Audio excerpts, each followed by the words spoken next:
How's it going, guys? My name is Splattercat and welcome back to our Towns LP. As always, I am super excited to have you here. Where we had left off, we had just started breaking ground on our mausoleum. So as you can see here, I'm getting the scaffoldings in place. Hopefully someone will come along and take care of that very shortly. Over here you can see, as I said before, we have rearranged our dining room and our kitchen area so that we can take care of that, and we're actually getting our food picked up off the ground. Nobody wants to eat a cake that's been laying on the ground. I mean, unless you're desperate. I guess if you're hungry enough, a cake on the ground is better than no food at all. Let me expand this bakery out real quick because I hate it when the doorway doesn't have anything in it. We're also going to go to our decorative menu. Oop, not our decorative. We're going to go to the furniture menu. There we are. Let me get my head straight here for just a moment. We're going to place ourselves a doorway here. And then what I'd also like to get done in this episode, after fiddling with the mausoleum, I would like to get some roads in place so we can figure out what our layout's going to be. So we want to make sure that all roads are leading to Rome, everything looks nice and organized, nice and neat, nice and lovely before we move too much further, because I would like to play around with the river, and actually, more importantly, we do have a lake up here in the top right corner that I would like to mess around with. I don't know if I'm going to put maybe a little island out here. Just kind of a tribute maybe to Awesome Island from our last LP. I really miss it. I'm really disappointed that we never got the opportunity to capitalize on the fact that we had a super awesome island. So let's take a look and see what our citizenry is up to. And it looks like most people are actually blacked out sleeping at the moment. So it seems like that time of day when everybody's decided to take a siesta. We do have a few people hauling and cooking and things of that nature, but really at the moment a large portion of our workforce is indisposed, gathering up those sheep, just slumbering away.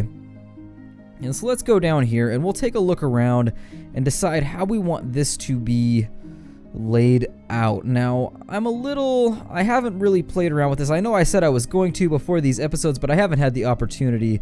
What I would like to do is let's take a look at our flooring plans. So we're going to go to our roads here. And the nice thing about roads is you can actually use them as flooring as well if you don't want to tear things up. So we will go through and place some flooring in here. And this is going to cost us a reasonable amount of stone. And we'll kind of just do a little design here. Make that look kind of nice. That'll look cool.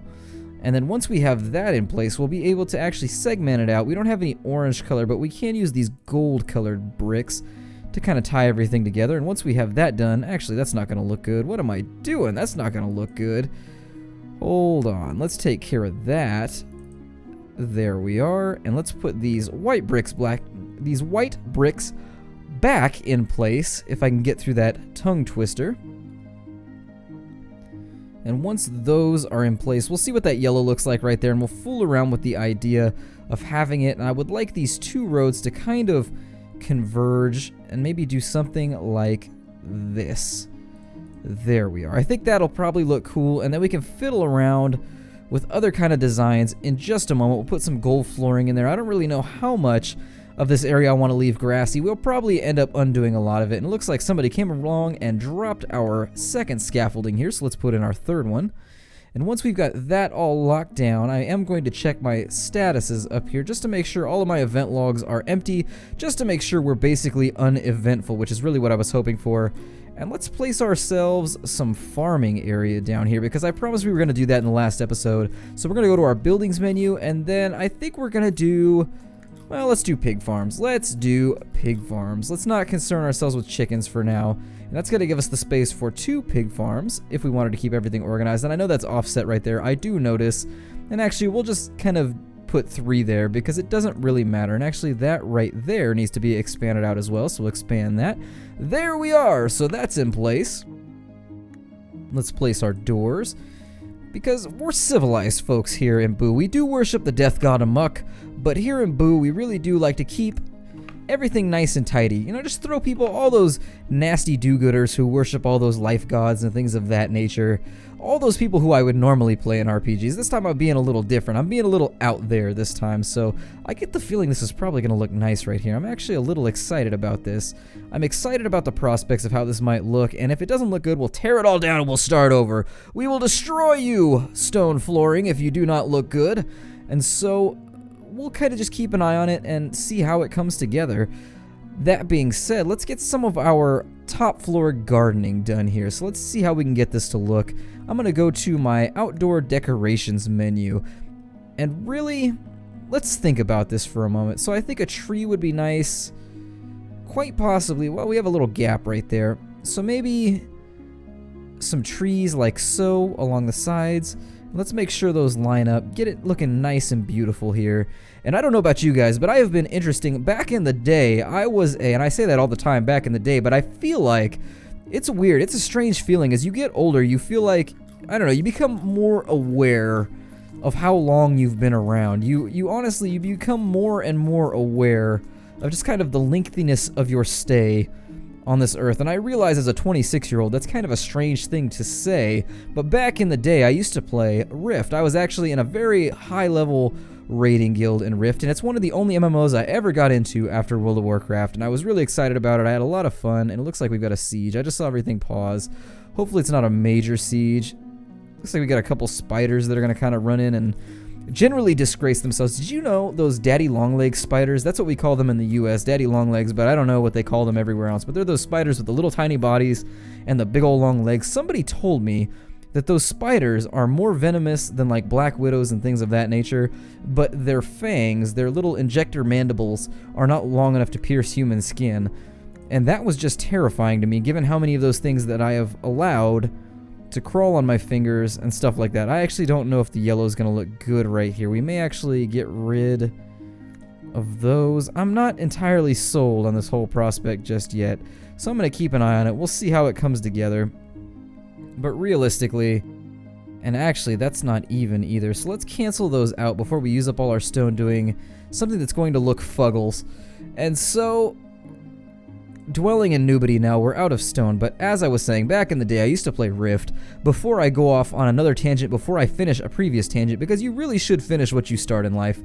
Now, I used to play Rift, and there's a new game coming out called Defiance, and I'm just really excited about it, and I can't tell you precisely why, other than Treon is one of the few companies I've ever seen that made a competent MMO that didn't bail out and go to the free-to-play plan because it was popular enough to sustain itself on the subscription model.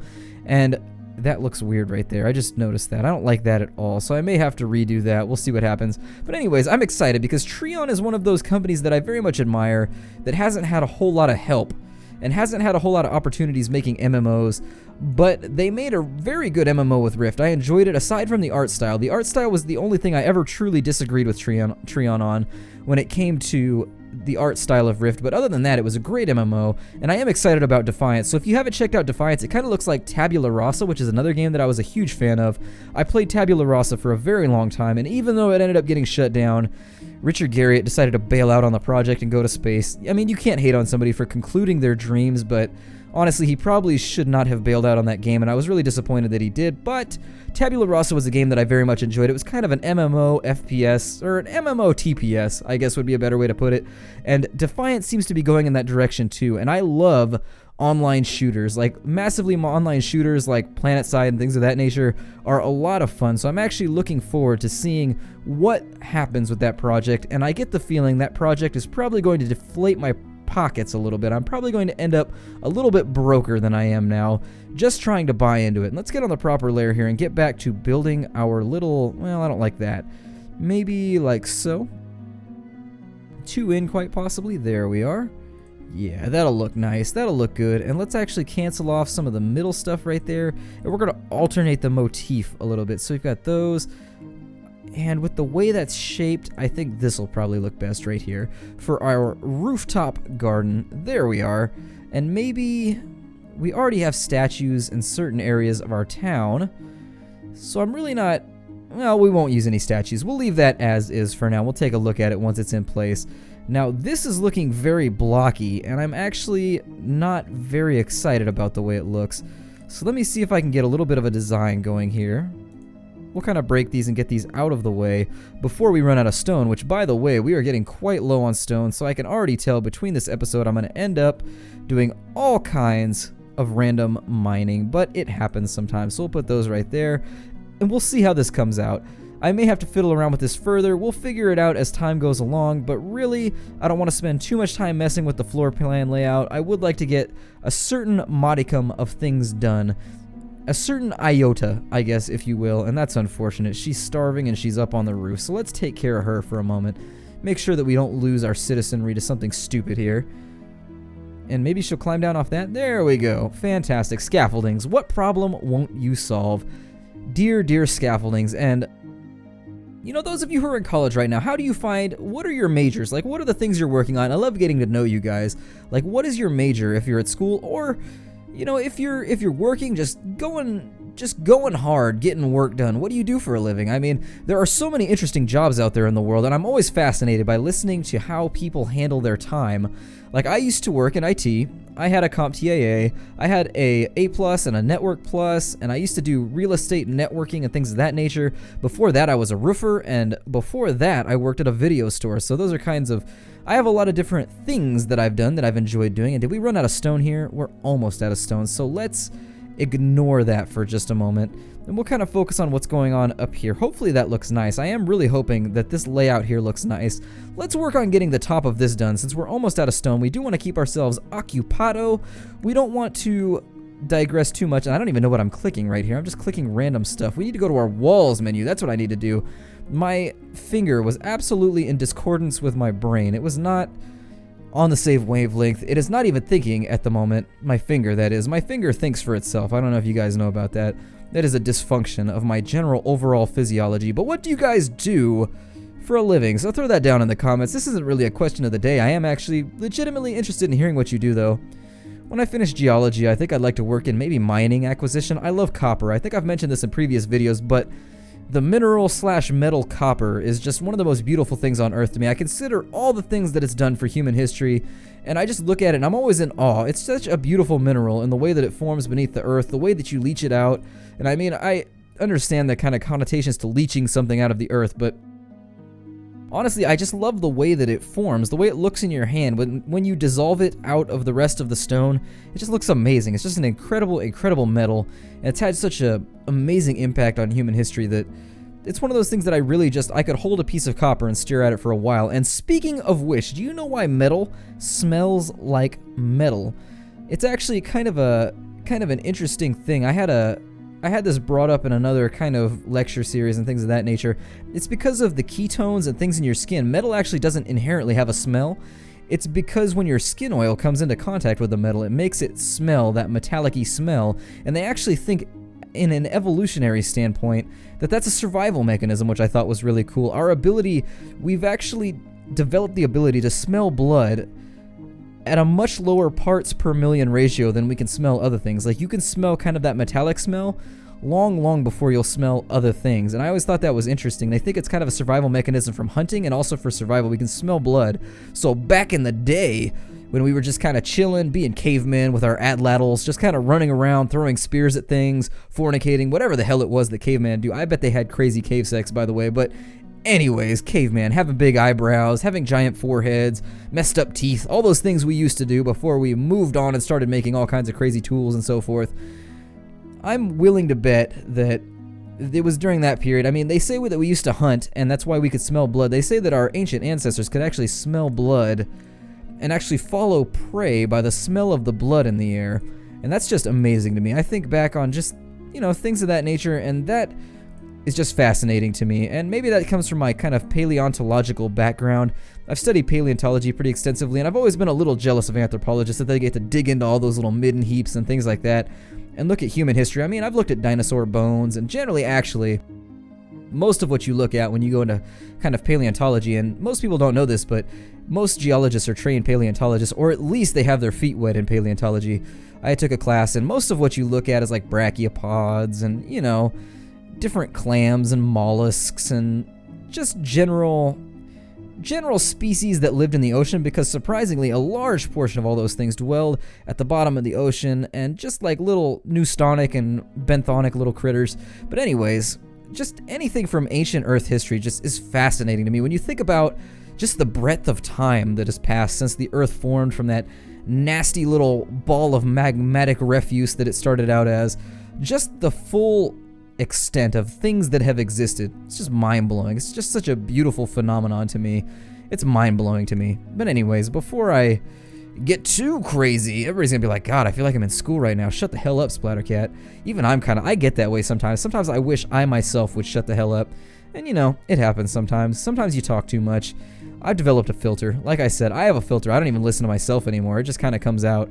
Let's place those blocks there. We've almost got the roof done on this little facility here. It looks a little tall for my preferences, so I'm going to kind of expand it out and make it look a little less blocky. I mean, I'm not going to be able to estimate just how unblocky I'm going to make all this look, but we'll do our best with it. We'll fiddle with it off camera if it really doesn't look good, but we'll do what we can to make this little space look nice. I think I'll probably have it with the kind of, let's see, what is this roof called right here? They call that the clay roof. We'll have that, it's kind of tile. That's what we called it when I was a roofer. It's a tile roof. And if you guys have ever worked with a tile saw is a saw with like, it's got a diamond blade, but it'll be like 115 outside. I'm from California, which is on the west coast of the United States, if you're unfamiliar. But anyways, it gets really hot here. I'm in northern, kind of central California. It gets up to 115. I think the hottest day I've ever seen since the day I was born was about 120. And if you've ever done roofing, you're standing on black material. Ooh, we've got a caravan here. Let's take a look at our caravan and see what we've got to trade. Looks like we've got a general stuff merchant, but the nice thing about this guy is he'll actually take some of this other stuff off our hands. I'm gonna buy, well, there's not a whole lot of stuff here that I want. We will need that. We are actually actively building those at the moment. We are building those too, so we'll take that. And then let's see how much mud we can sell to this guy before we move on, because a lot of this mud is kind of impeding our building process. So there we are. Hopefully we don't spend a lot of time hauling mud this episode. But as I was saying, if you ever worked with a diamond saw, it'll be like 120 outside and you're cutting this tile right here. And the thing that happens is when you cut into this tile, it shoots tile dust or clay dust into the air.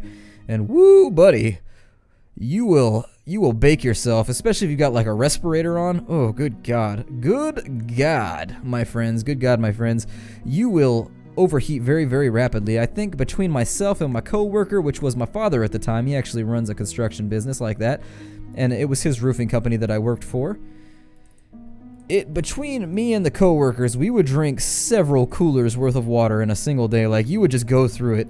They called me the little camel on the roof. That was my nickname, Little Camel. That was my joke nickname when I was 12 and 13 years old working up on the roof, because I drank ridiculous amounts of water, and that translates over to my geologic career now. I drink lots of water when I'm out in the field. Keep yourself hydrated. If you look at your pee, this is a recommendation from somebody that spends a lot of time trying to stay hydrated, like basically fighting nature, trying to stay hydrated. Look at the color of your pee every now and again. If it's like that weird brownish orange color, you are in deep, deep trouble, my friend. Don't go do any strenuous activity if you're that dehydrated. Now let's set out down to the -4 here, and I know this episode has just been a mess. Actually, we'll go to the -2. This episode has just been a mess of me rambling, because really, I got together with friends, and you get a couple beers in you get talking. It is what it is. And I decided to record an episode here and there. So while everybody's hauling mud and kind of getting general workeries done, we'll queue all that up for general disposal, general destruction and annihilation. And once they get all that stone taken care of, we will have enough to continue working forward. But until then, let's start messing around with the -6. So we're going to try and keep everything even as best as we can. And let's take a look at what we can dig away here. So we're going to keep that where it is. And looking up at the upper floors, okay, that's nice, that's nice. So that's the wall. And we're going to want to cut in right here. So let's take a look at what we can handle. And actually we'll go up to the top floor here and make sure that everything is evened out here. So going up to here, that's our wall. So 2 in from there. Okay, good. So we will take a look here, and let's get our shovel tool out. We'll kind of iron this out for the moment. There we are. And once that's in place, I'm not positive at how I actually maybe... Let's cancel that job. I think I may be counting this improperly. If you ever can't get a dig job to go away, you've got to drop down to the lair as though you were mining and then cancel it, just in case you've had trouble with that in the past. Not going to fiddle with this tunnel for a little bit. I've actually kind of lost track of where I'm going. But let's dig this out. That's what we'll do. We'll work on this first. So let's work on that first. We'll get some actual stone put in place there. And how much stone do we have left? We have 9 stone left. So maybe kind of chiseling away at what our remaining stone supply may not be our best option. Let me look at where mining is in our queue. Okay, it's in a decent spot. I like where it's at. And for now, I feel like things are at a good spot to take a break. This may be a little short for an episode. I actually forgot to, sometimes I don't keep track of time while I do these episodes. Time runs away from me. So my name is Splattercat. Thank you for joining me so much here in the township of Boo. and I hope you'll choose to do so in the future, just doing my normal spiel. And if you do, I look forward to seeing you there, and take care out there, everybody.